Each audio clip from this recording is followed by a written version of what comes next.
திருடர்கள் முன்னேற்ற கழகம் நாம சொல்றது காரணம் ஒரு சிந்தனை கூட நல்ல சிந்தனை, ஒரு சிந்தனை கூட நல்ல சிந்தனை. வாயை திறந்தா போய் ஏமாற்று. நாங்க தான் படிக்க வச்சோம், நாங்க தான் படிக்க வச்சோம். உங்க நெஞ்ச தொட்டு சொல்லுங்க, குடிக்க வச்சது நீங்க, படிக்க வச்சது எங்க தாத்தா காமராஜ். இன்னைக்கு பேசுகிற பாராளுமன்றத்தில் பேசுகிற என் அன்பண்ணன் ஆர் ராசா அவர்கள் பெரியார் திறந்த பள்ளிக்கூடமா காமராஜர் திறந்த பள்ளிக்கூடமா? எதுல படிச்சு? பெரியார் வந்து படிக்க வைத்தார்.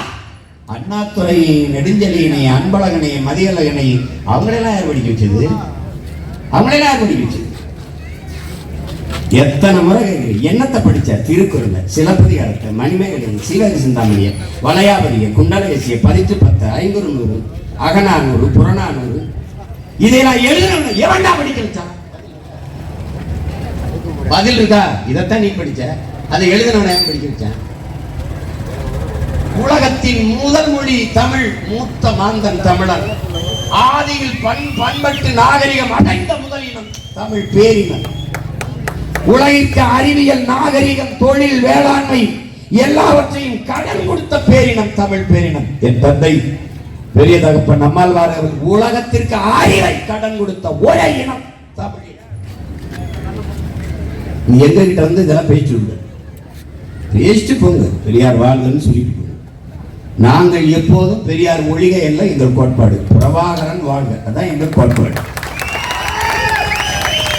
திராவிடம் ஒழிக அல்ல எங்கள் கோட்பாடு. தமிழ் தேசியம் வளர்க, எழுக, பெருக, இதுதான் எங்கள் கோட்பாடு.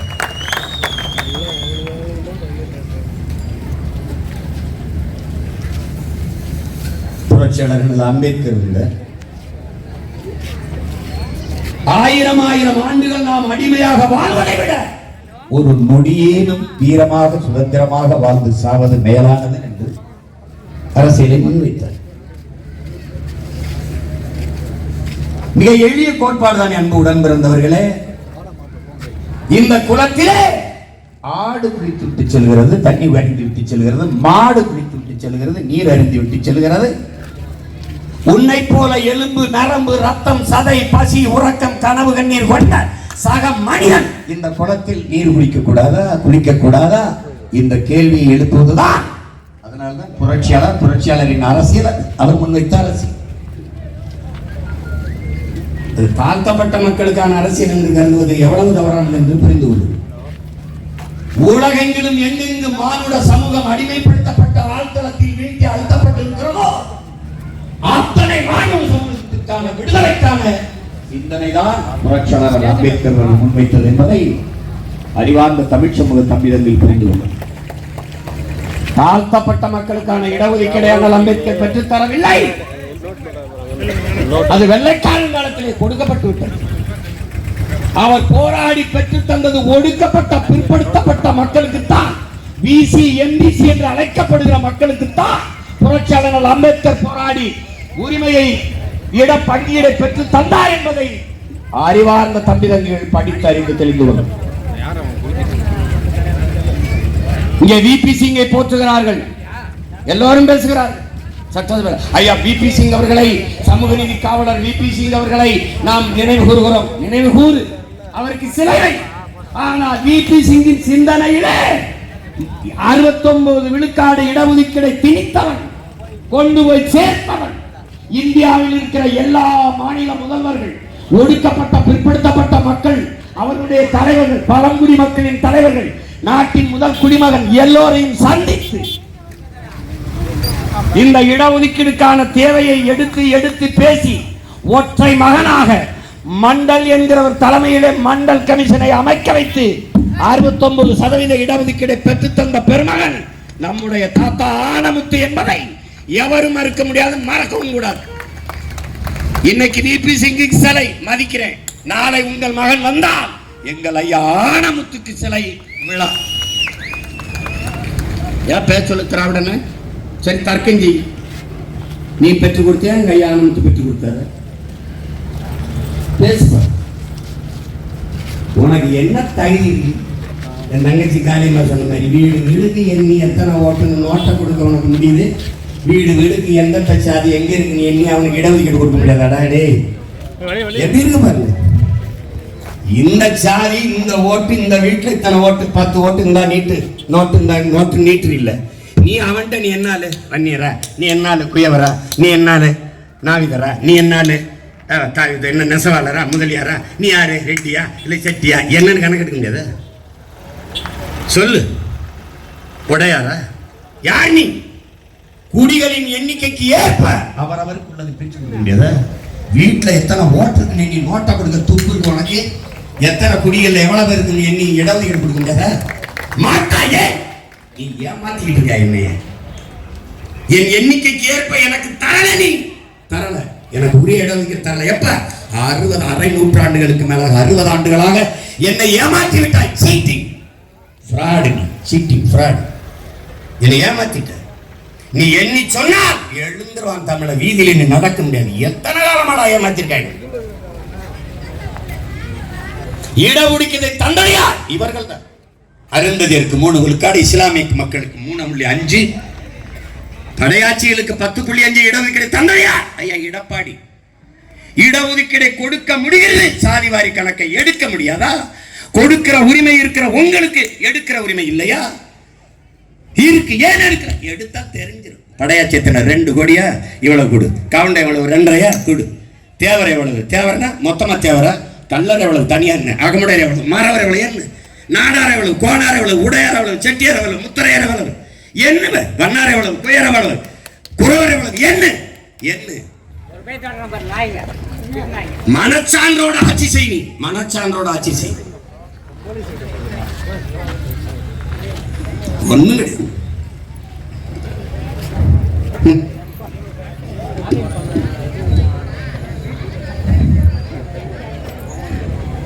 எத்தனை கோட்பாடுகள் எவ்வளவு தத்துவங்களை உள்வாங்கணும்.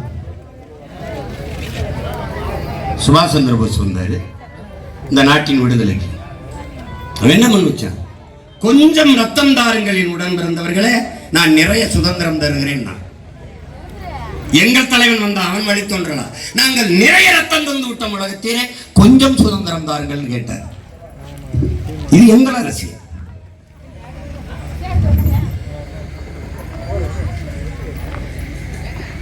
எல்லாத்தையும் படிச்சோம், கற்றோம், அதன் வழி நின்றமா?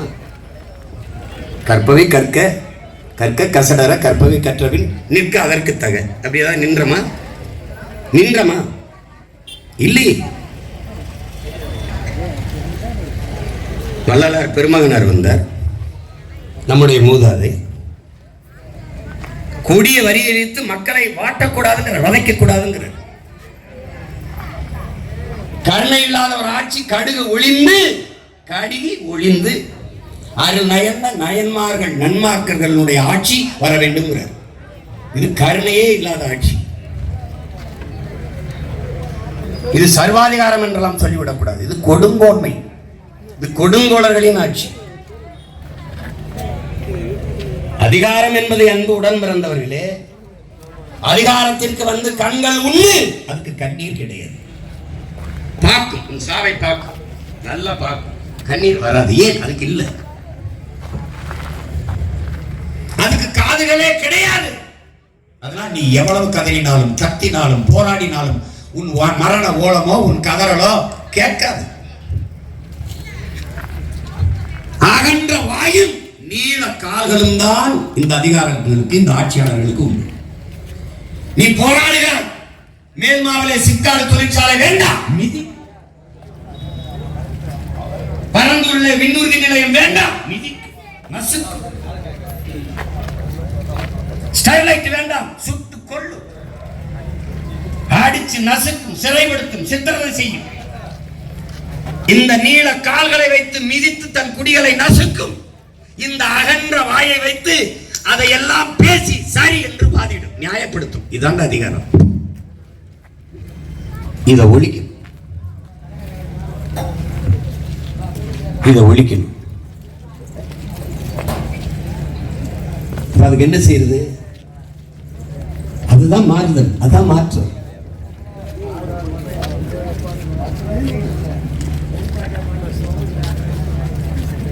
வழிவந்தர் பெருமானார் இருந்தார். இன்னொரு தந்தை காலம் கிடப்பவனை தற்காத்து நிற்பதே தர்மம். உலகில் ஒரு கோட்பாடு உண்டு என் உடன் பிறந்தவனே. உலகத்தில் உயர்ந்த மனிதன் யார்? எவன் வீழ்ந்து கிடக்கிறானோ, எழ முடியாமல் வீழ்ந்து கிடக்கிறானோ, அவனை கைதுக்கு மேலே எழுப்பி விடுவதற்கு எவன் குனிகிறானோ அவன் தான் உலகத்திலே உயர்ந்த மனிதன்கிறான். இன்னைக்கு நீ இல்ல, நான் இல்ல, உலகில் மூத்த இனமான பெருத்த தேசியமான தமிழ் தேசிய நம்மை கீழே விழுந்து கிடக்கு. தூக்கிவிட ஒருத்தன்.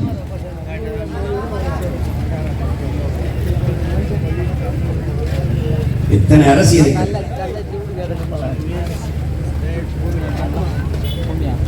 அம்மான்னு சொல்லணும். நீங்க 1000 முறை சொல்றீங்க இது தப்புன்னா எப்படி இருக்கும்? ஒரே அப்பா அப்பன்னு தோணும்ல.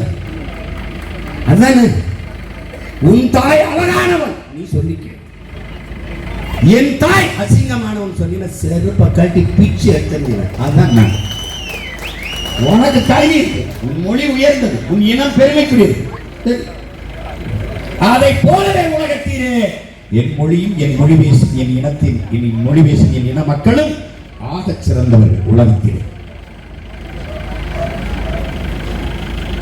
சார் என்ன சொல்லிக் கொடுக்கிறாங்க? யாராவது ஒருவன் வந்து உன் தகுதியை அறிவிக்கும் முன்பு, என் தங்கச்சி இருக்க அபிநய வந்து அவன் வந்து அப்படி படிச்சவா அப்படி படிச்சவர் மருத்துவம் பண்ணுவா, யாரோ ஒருவர் உன்னை அறிமுகப்படுத்துவதற்கு முன்பு நீயே எழுந்து சொல்ல நான் ஆக சிறந்தவன் என்று. அதான் நாங்க என்ன சொல்றோம்? நாங்கள் ஆக சிறந்தவர்களே, நாங்கள் தமிழர்கள், அறத்தின் வழிநின்று வாழ்ந்த மரபர்கள்.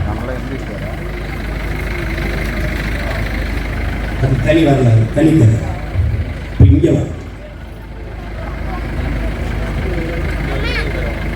குடிதலில் தோலோச்சு மாநில மன்னன் அடிதலில் இருக்கும் உலகம்.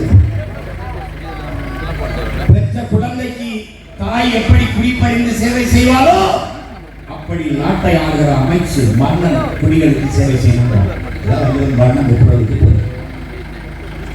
எந்த நேரம் குழந்தைக்கு பசிக்கும் என்று பாலூட்டி, எந்த நேரம் உறக்க வரும் என்று தொட்டில் இட்டு தாளாட்டி தாய் வளர்ப்பாலோ அப்படி நாட்டு குடிகளை அரசு வளர்க்க வேண்டும்.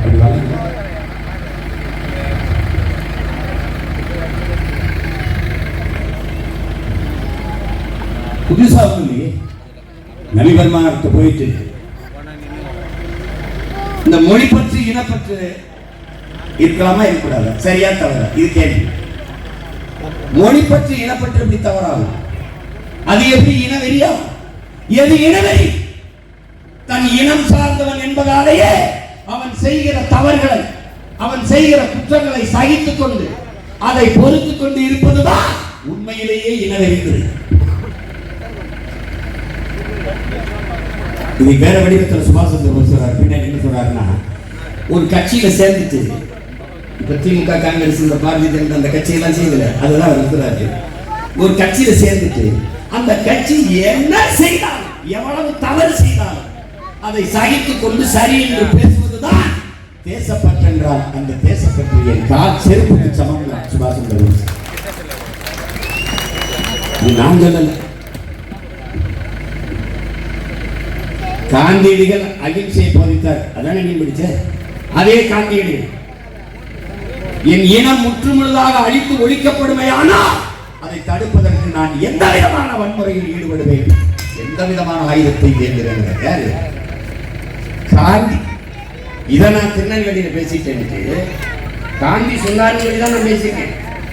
அந்த பேச்சை போட்டு கட்டிங்கன்னா தெரியும். அந்த 2009 எந்த விதமான ஆயுதத்தை ஏந்து வருகிறார், எப்படிப்பட்ட வன்முறையில் ஈடுபடுகிறார், என் மேல தேசிய பாதுகாப்பு சட்டம் போட்டு உள்ளது. யாரு?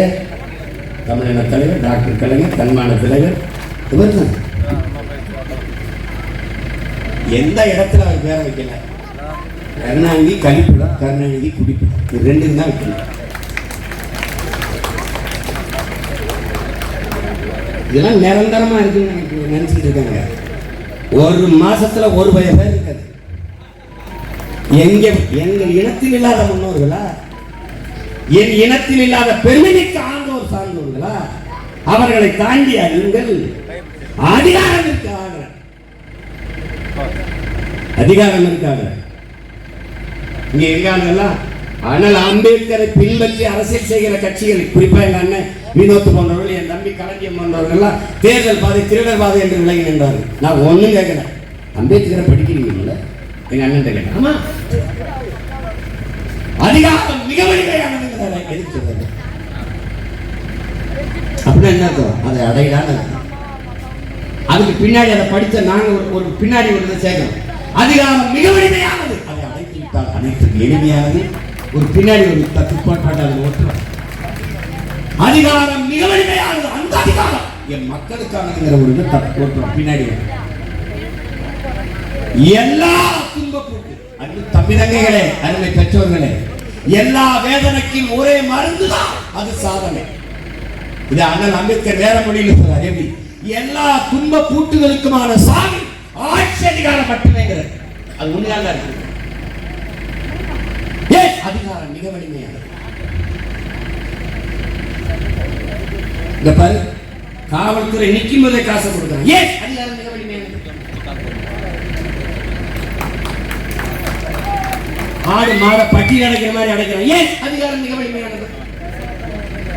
தேர்தல் ஆணையம் தெருவில் எழுதி வைக்கும், அதுக்கு 10 கோடி செலவழிக்கும். காசு கொடுப்பது ஓட்டுக்கு, உங்கள் வாக்கு விற்பனைக்கு அல்ல. காசு வாங்குவது, காசை வாங்கி கொண்டு ஓட்டு போடுவது, காசு ஓட்டுக்கு காசு கொடுப்பது குற்றம். ஓராண்டு சிறை. ஒருத்தனாவது ஓராண்டு சிறையில் இங்கே தானே கைது செய்வாங்க போட்டுருக்கானா? வாங்கினவங்க கைது செய்யப்பட்டிருக்கானா? இல்லை கொடுத்தவங்க கைது செய்யப்பட்டிருக்கானா? என்ன பண்ணுது தேர்தல் ஆணையம்? பண்ணாது. ஏன்? அது ஒரு நாடக கம்பெனி, டிராமா ட்ரூப்.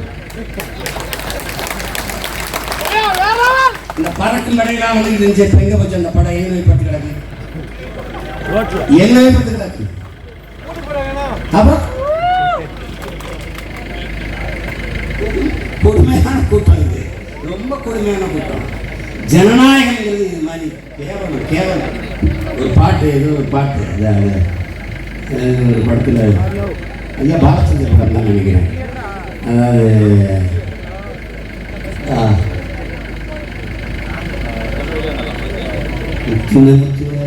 கொடுத்தாங்க சில்லற, வாழ்க ஜனநாயகம், வாழ்க பணநாயகம், ஒரு பாட்டு. அது என்ன பாட்டு பாண்டியா?